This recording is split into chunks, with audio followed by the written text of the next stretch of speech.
Diane Feinstein is being called as the winner. But with 19% reporting, Kevin De Leon's only down by 6 points. I'm gonna keep it real. I'm shocked by that. Yeah. I really didn't. I thought that the gap would be much larger. Kevin De Leon was not doing very well in the polling. No. So look. Now imagine if it wasn't Kevin De Leon. I know. Yeah, I know. exactly. I mean, that's the more disappointing part of that. No, look, throughout the night, I've told you when I was right and when I was wrong. Man, I was right about that race. I was terribly wrong and terribly right.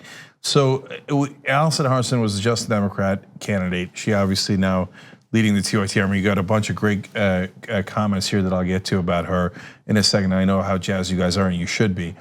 I was wrong in that the state of California is too large and the media is too discriminatory against progressives that you couldn't make up the lack of name recognition and the lack of that she was not an establishment politician in enough time to win the primary. She got 100,000 votes, that's amazing. Yeah. Ocasio-Cortez got 25,000 votes. So now it's a district versus a giant state, apples and oranges. But 100,000, like there was 37 people that ran.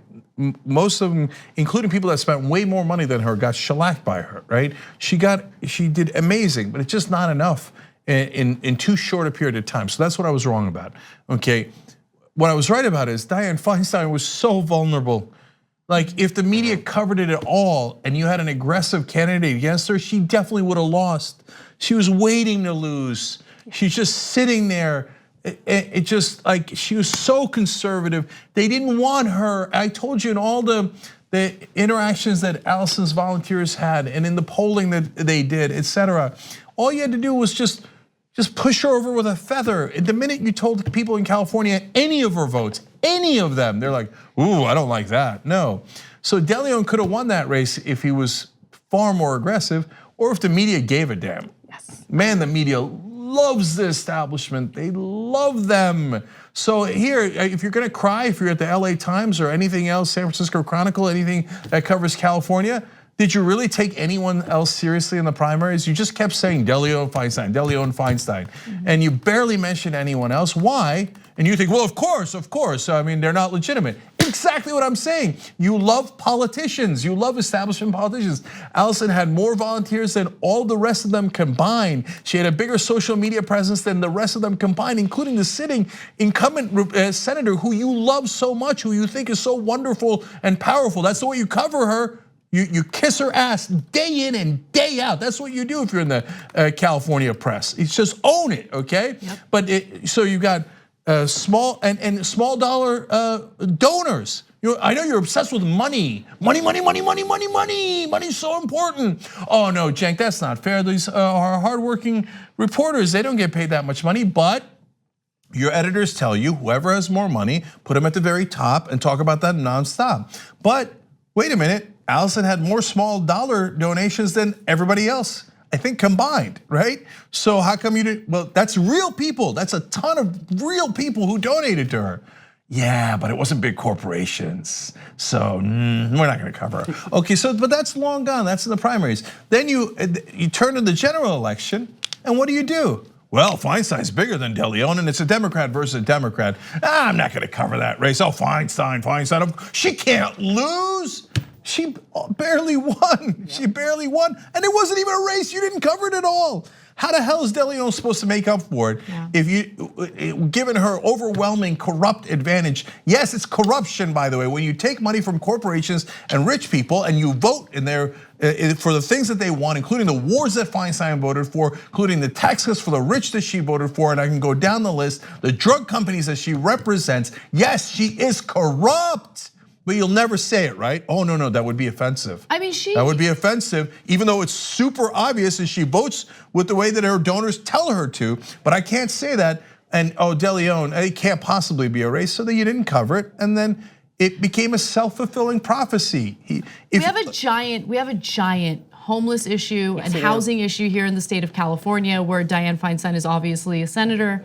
And she has used her elected office over and over again to enrich herself and her husband, who's in the real estate industry, okay? So if local media completely dropped the ball on that story for decades, because they don't care. You're right, they focus on all the things that shouldn't matter, the corporate backing, the corporate support, the corporate money, that's what matters to them. And they don't even view that as a negative, they view it as a positive. Yes, they do. Ooh, Lockheed Martin really likes her. And she voted for a war where Lockheed Martin made a lot of money. I'm sure that's a coincidence.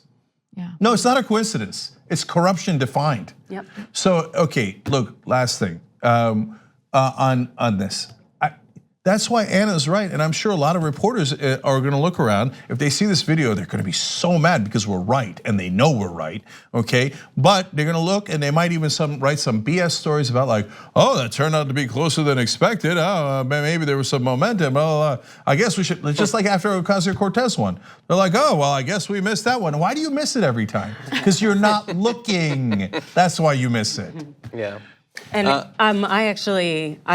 been up since 4 a.m. I was an election official today, and so I talked to all these people coming in. Yeah, and it's just amazing though, because the results there, they don't shock me based on what people were saying. And also just seeing the wave and the nature of the people that were coming through, very young and spirited. And even the elders, all they wanted was change, and they wanted local change, things to California. And they were intense about it. So I'm not shocked in terms of seeing those results, but it really does speak to the fact that people want something new. They're tired of this. The only people who don't want anything new are the people who work in the press.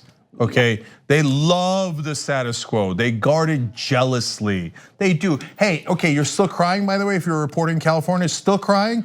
Okay, tell me the one story you wrote about Diane Feinstein and how she took donor money and then happened to vote in the same way that the donors asked her to. When did you write that story? You didn't write that story, did you? None of you wrote that story. But the reality is it's corruption right out in the open. All those, do you think that Raytheon or Pfizer or Chevron gives a politician money for charity, for their health? Do you claim to be a reporter? Are you really that naive? They don't know, Cenk. They can't tell. They can't tell. Feinstein says she independently came to the same conclusion as Raytheon. She says that, and you don't even talk to the people who say the opposite. So you don't even say that. You don't even realize that a possibility exists. So you get, like, people wonder why we're tough on the media. Well, sad day for you. You do a terrible, terrible job. And so if you didn't write about Dianne Feinstein's obvious and brazen corruption, that's on you. That's not on us. On the go? Don't worry, we got you covered. You can still listen to TYT at our new podcast network. Find us on Apple Podcasts, the Google Play Store, or at tyt.com/podcast.